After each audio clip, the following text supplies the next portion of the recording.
Hi guys, happy last week. So today I'm going to go over the lesson and the other things we're doing this week, and we're going to talk about the paper a little bit because it's the last week. We're turning in the final writing stage 11. So I'm going to go over what you need to worry about for that, and shouldn't be too much worry because we've been working on it all quarter long, and you're finally going to finish it this week. So without further ado, here we go. Let's go ahead and click on our class. And I want to show you finals week because I've already unlocked it, so you can actually start it now if you want to. And the exit survey, that's the only unique thing about it. We're doing an exit survey. It's really easy. It's just 5 questions, reflecting on the class and giving me some feedback. And I'd really appreciate it if you guys took the time to do it. It should be really fast, and you get 5 points, so might as well. And then the Writing Stage 11 final version, that's actually exactly the same. Writing Stage 11, you'll turn that in this weekend, right? This upcoming Sunday, or earlier. You'll turn that in, and then if you like the grade you got on it, then you don't have to turn in Writing Stage 11 final version because they're the same. I'll just give you the same grade automatically. You don't have to turn in anything as long as you turned in Writing Stage 11. So for Lesson 11, we're doing kind of 2 different things. We're doing more eco-criticism, of course. Got a bunch of stuff here about zoos and sustainable development. It's all really interesting. I even found a scholarly book chapter on Jurassic Park, which is pretty cool. So you guys will get to check that out. And we have some stuff about the paper, though, because, this is the last week. You're finally finishing the paper, and I want it to, I want you to be able to finish it, not just like get all the pages, but also make it feel finished, right? Make it feel like, it's ready to turn in, it's ready to show to people if you want. But basically, I want to show you guys how to make it feel finished. So to do that, I have this grading criteria help page that I made for you guys, and it's for 101 and 102. So there's some things that apply to both, and some things that are like just for you guys. But it has all the criteria for the final writing stage 11, in order, and details on each thing, so that you can check and make sure that you've got everything and that it makes sense. So I've got page lengths, of course. And for titles, I have examples of like good titles versus, bad titles, and, how to tell, how to fix it, all in here. We've also got an introduction and conclusion section, and that's for 101. Yours is 102 here. So I show you, what the intro looks like in mine and where the thesis statement goes. It definitely has to be at the end of your intro paragraph. If it's not, then it's hard for people to find because that's where they expect it to be. So it's important to put your thesis statement at the end of the intro paragraph. I also got the example of the conclusion here. So it's my conclusion's kind of short. I know that paragraph looks long, but it's more of like a regular paragraph that kind of, trails into a conclusion at the very end. And that's fine. There are better ways to do it, but if you end up kind of just wrapping it up a little bit in the last couple sentences, as long as you lead to it, then it's fine. Like the way I led to it in mine was I quoted some song lyrics, that were meaningful, that related to the song I'm talking about. Ironically, I quoted a different song, not the song I'm actually writing about, but it makes sense when you read the whole paper. So anyway, there's stuff about intros and conclusions there, stuff about thesis statements. I have my example thesis statement, and stuff about how to make a thesis statement. And remember, there's that all about claims document I showed you guys a while back. You can look at, if you want to check, make sure your thesis statement's working. I also have this 101 thesis statements page, and even though it's for 101, it's still, a lot of it still applies to you guys. So if you kind of need a refresher on thesis statements, or if I've told you, hey, you need to work on your thesis statement, then it would be good to look at this. And section titles, that's 101 only, so we're just going to skip that. For you guys, the 102 only is the text analysis paragraphs. And I know there's been some confusion about, what counts as analysis, what doesn't.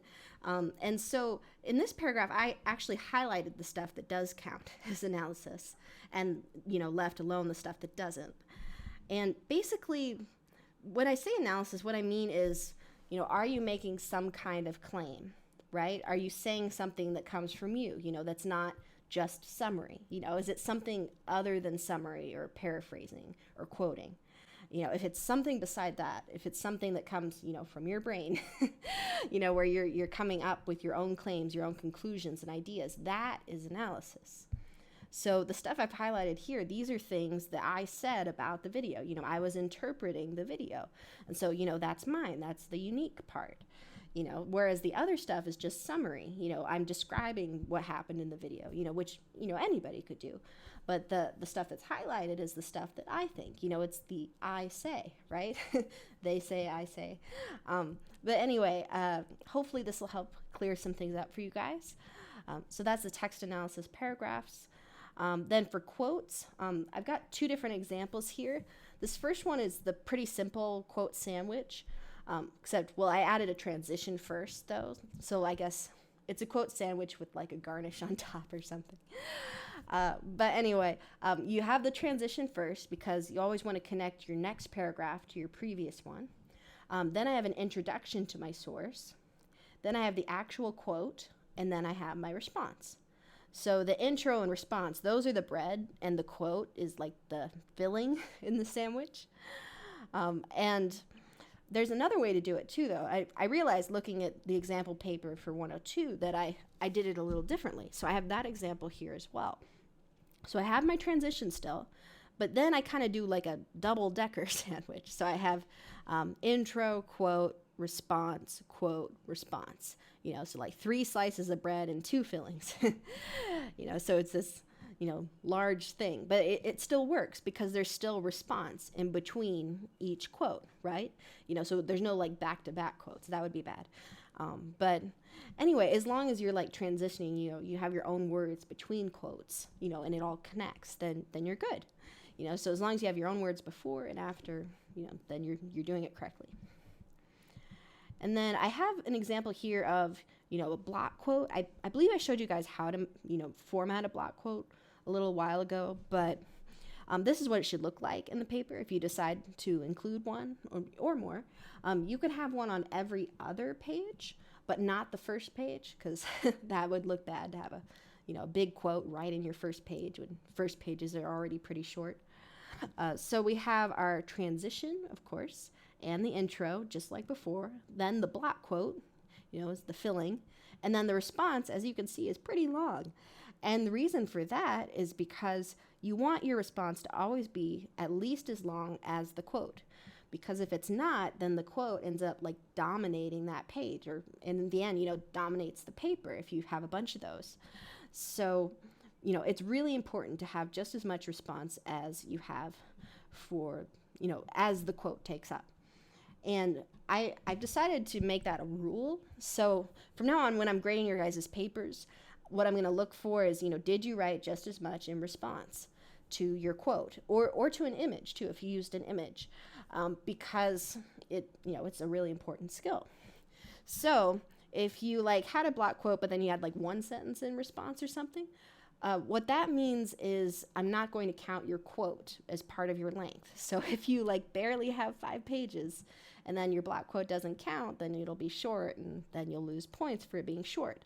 So it's important to write enough in response. And if you can't think of enough, then maybe you should shorten the quote. Then you don't have to write as much in response. If you have a 1-sentence quote, you only need a 1-sentence response.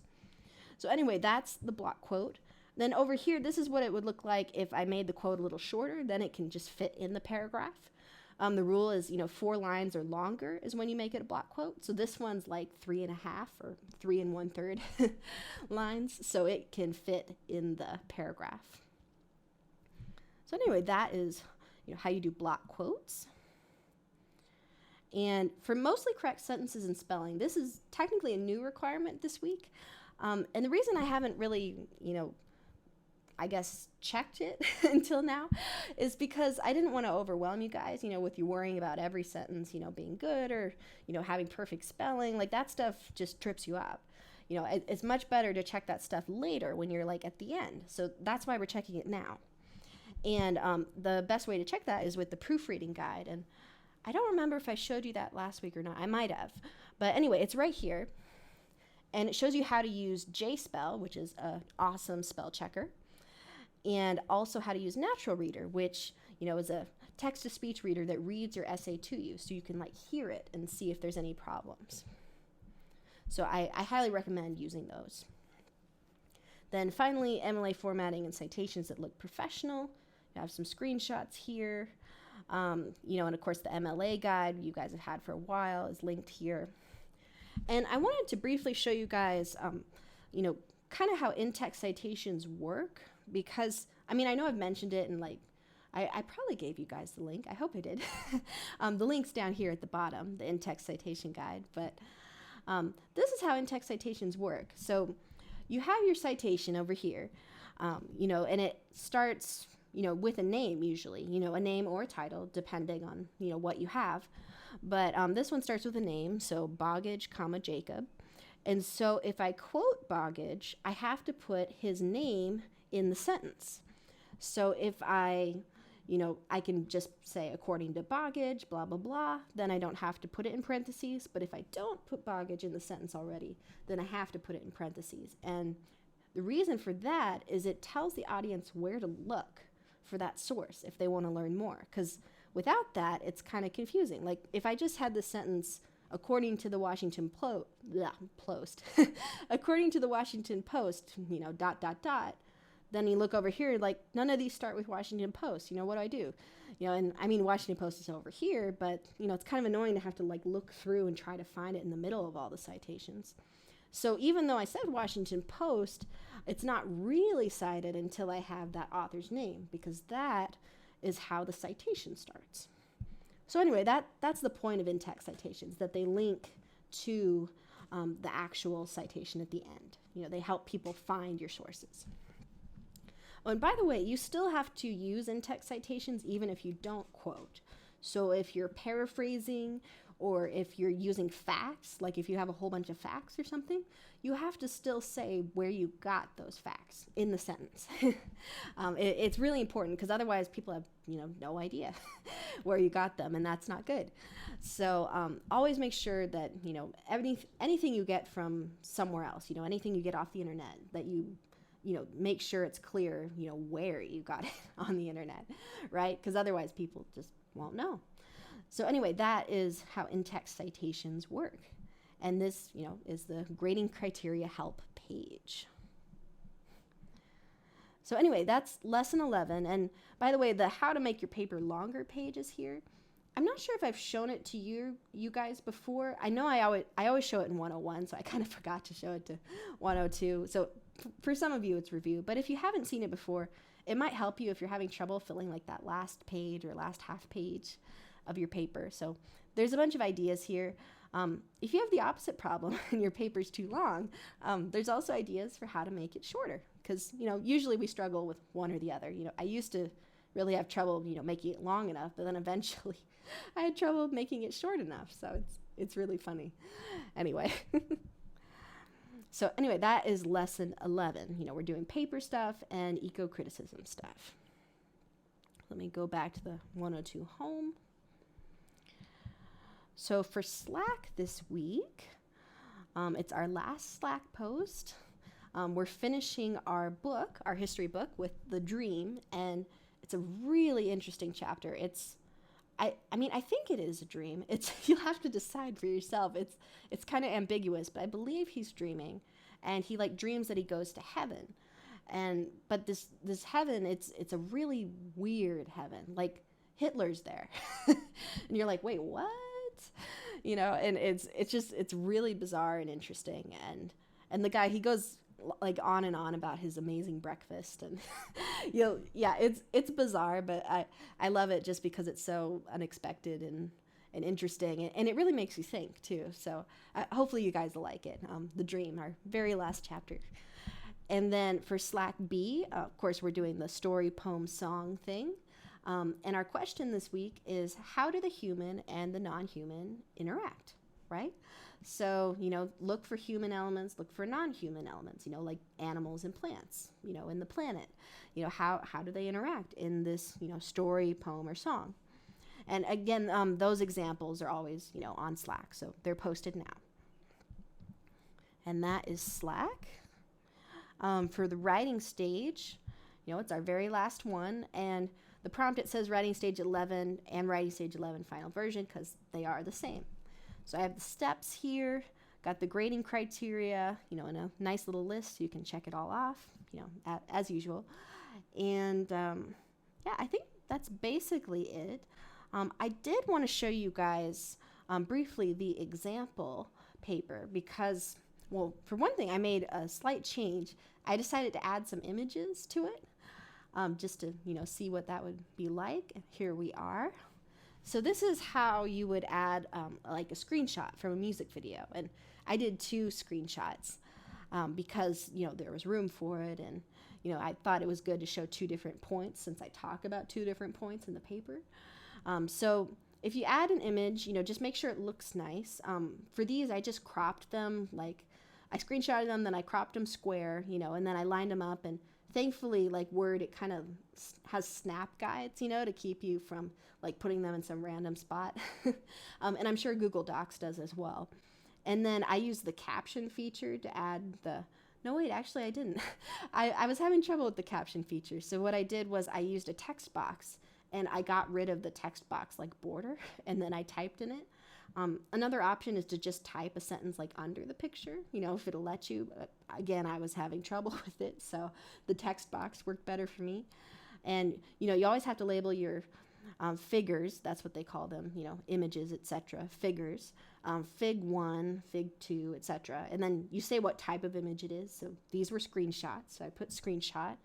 And I put the timestamp just because I thought it might be helpful to readers to have a timestamp, although technically it's not required in this case.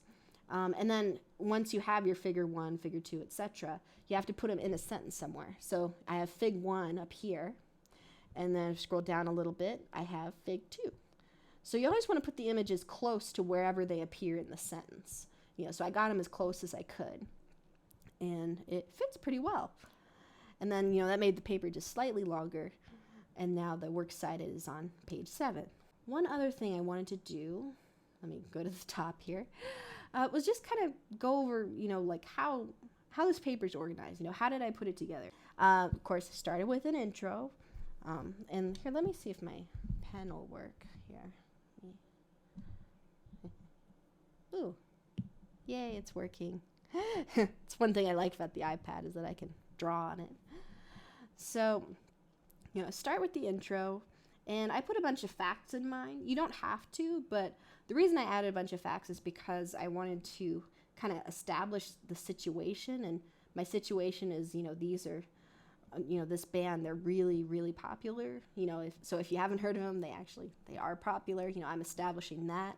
And I'm also establishing why Jumpsuit is important, right? Because, they're, bands, they have tons and tons of songs. Why did I choose this one, right? And, and to the average reader, like, they wouldn't know that you only had certain texts you could choose for this paper. So they might be like, why'd you choose that one? So it doesn't hurt to kind of explain to the audience, okay, I chose this one because, it's really popular, but it also, it uses nature imagery, which is unique. I don't really see that in a lot of, I see it in some videos. You'll see some videos this week, actually, with nature imagery, but they're actually harder to find than I thought. That was interesting. Anyway, so, I noticed that balance of hope and despair that comes with living with depression. I noticed that and the nature imagery tied together, and I thought that was unique. So that's why I chose this video. And then for my thesis statement, I say, in this paper, I will show how eco-criticism, I'm sure you guys have seen this plenty of times now, but anyway, my point is that eco-criticism is necessary for us to see Jumpsuit differently. It's a way that's worth, it's a lens that's worth seeing through in this case.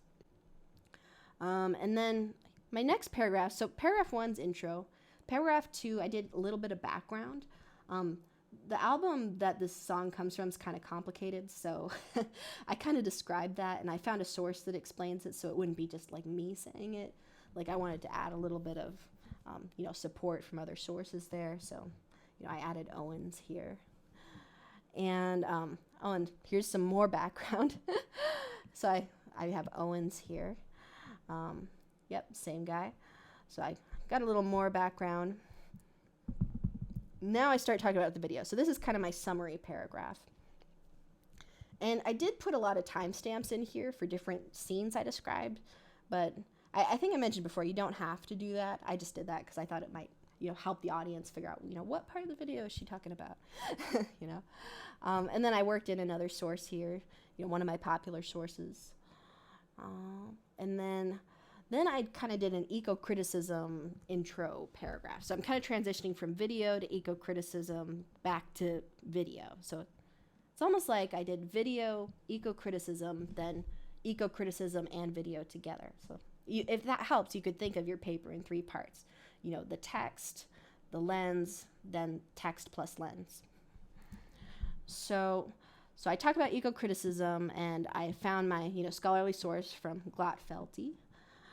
And I, quoted the introduction to her book there. And then I have my first Venturino quote, of course. And then I apply those quotes to the text, which you guys have been doing really well, by the way, applying those quotes to your text. So good job. And then I do a little bit more summary here, but also some analysis. Of course, this is one of my analysis paragraphs, and well, so is this one. And then this one, so I have my second Venturino quote. I also do more analysis here. And then, of course, that's where the images come in. And then I have more sources. I found a source about like color theory and what colors mean, and that was kind of cool, working that in there.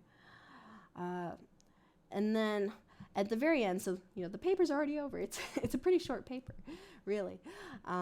But I wanted to talk about the title jumpsuit because it seems kind of weird that he's like not wearing one. So I thought about that for a while. I was like, what does that mean? So anyway, I've, found the definition, that was one of my popular sources. And then I had those song lyrics at the end to kind of, grab the reader, and then my final statement about nature and hope, because, scroll to the top here, nature and hope are from my intro, right? I'm tying it back to my introduction. So anyway, that's how I organized my paper. Let me see, is there anything here? I want to show you guys the calendar just really quick here. Go to the calendar. So this week, it's our last official week. And if you have any in-person classes, the last day is Wednesday, also St. Patrick's Day. Happy St. Patrick's Day.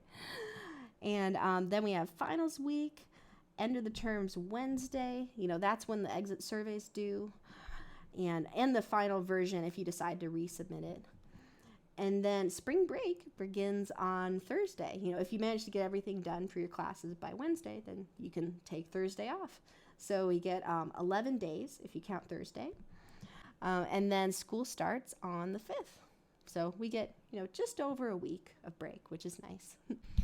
All right, so one more thing I wanted to talk about were the last 3 stories, since we didn't get to talk about them the last couple weeks.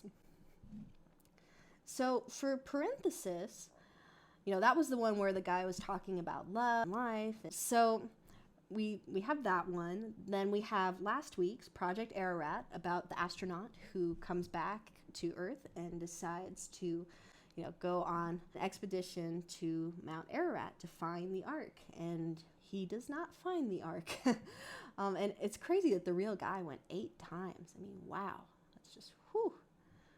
That's dedication. He even got injured on one of those times. I don't know if you read that in the stuff I gave you last week, but like rocks fell on him, and he was like hospitalized, and it was this, big thing. But anyway, he kept going and kept going, never found the Ark, sadly. But, somebody might, if it's out there. I don't know. If it is, it'd be super old at this point. But anyway, one thing I want to tell you guys that you might not have noticed when you were reading it is that those bones that he finds at the end, there's some bones in a cave, and he's so sure they're Noah's bones, but then they're like not old enough. That's actually a reference to the mountain, the one story we skipped. But The lady in the story, Miss Ferguson, she's the one going on like this pilgrimage to Mount Ararat to plead for her father's soul. But by the time she gets there, she's like, screw it, I'm just going to die here, which is really weird. But anyway, she sits in the cave and she just stays there. And then, 100 years later, Spike Tigler finds her, her bones at the top of the mountain. Well, pretty close to the top. So anyway, it's a connection between those two stories. And then finally, we have the dream this week, which you guys are about to read. And yeah, it's a really, really interesting, bizarre story. So, we have all this stuff here, and now I've filled out the whole chart. So there's a lot of interesting things. Well, to me, the most interesting thing is that some of the elements don't repeat. Like, let me move this down here. Like in shipwreck, there's no Noah. And in parenthesis, there's no flood. Nothing bad happens. Not really. I mean, he's just thinking, a lot. So sometimes there's like a gap. But then all the other elements are there. And, and we've discussed, does that mean it's still a Noah story? I don't know. But I think, I think it's close enough. Like it's got a lot of good stuff in it. There's definitely connections between all of these. It's interesting how the rescues change over time. Like, the first one is like a big deal. Like we have the SWAT team, coming in and rescuing the people. And of course, in the original Noah story, they make it to land after, being at sea for so long.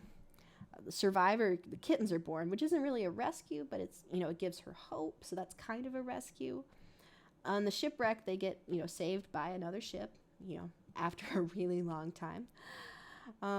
In this one, Miss Logan, she doesn't die at the top of the mountain because she chooses not to stay up there. And, that was the smart choice.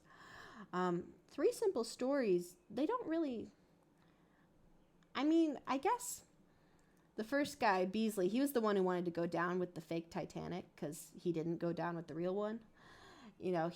He technically is rescued, but, I don't know if his mind's really rescued, but his body's rescued. The second one, the Jonah story, that guy technically got rescued, but then his skin is, all bleached and stuff. And of course, the real, Jonah, the Bible Jonah, he got out of the whale okay. But then finally, the third story, the one with all the refugees who, no one will take, they sort of get rescued. They are eventually allowed to go into different countries, but then, World War II spreads to all those countries, and then a whole bunch of them die anyway, which is terrible. And of course, that really happened. World War II, Jewish refugees, very sad. So that's not really much of a rescue, is it? There's some rescues, but we're starting to get kind of murky rescues. Let's say this one's kind of murky. Well, that one's kind of murky too, since only one of them gets saved. That one's kind of murky because, so few of them are left by the time the ship comes, 12 people, I think, instead of 150. And then, well, the kittens, they're alive, but, and Kat's alive, I guess, but she's still on the island, I think, unless none of it was real, but again, so that one's a little murky. And the SWAT team, well, even that one's a little bit murky because, a bunch of people get killed, 2 people every hour until they come with 10 hours later. So, well, and even in the stowaway, some of the animals did not make it, and of course, a lot of people didn't get on the ark. So that's kind of murky too. Very interesting. Let me see if that applies to the other ones. So Charlie, he makes a break from Pippa. He's like, I'm done with you. Let's, I'm not going to take this anymore, and so in that sense, he's free, but it's not exactly a rescue. It's not like a happy moment, it's not exactly happy. So I'd say that one's kind of murky. This one's a little weird. So the narrator in parentheses, he keeps talking about, love, overcoming history.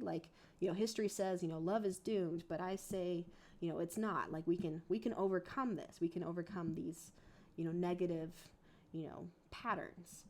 And so he has hope that that'll happen, but we don't actually know. I mean, because the whole time he's just, in the bed thinking, next to the woman. He doesn't actually like get rescued, and he's not necessarily in danger either. So that one's kind of questionable. Is that really a rescue? This last story here, I mean, it's pretty crazy that, the whole thing, they go through all that stuff, and then finally it ends with he's going to, go on a second mission to Mount Ararat. He's not giving up. And I mean, that not giving up spirit, like that's sort of a rescue, but his poor wife is stuck, in that relationship where he's, not present and won't be for a long time. And I mean, I don't know if that's what it was really like. This is fictional, it's a fictional version of a true story, but I mean, that's not exactly a rescue, I'd say. So that one's murky too. And then the dream, well, that one's, I'll just tell you, that one's murky. I don't want to spoil it, but yeah, I mean, he's waking up, but is he? Question mark.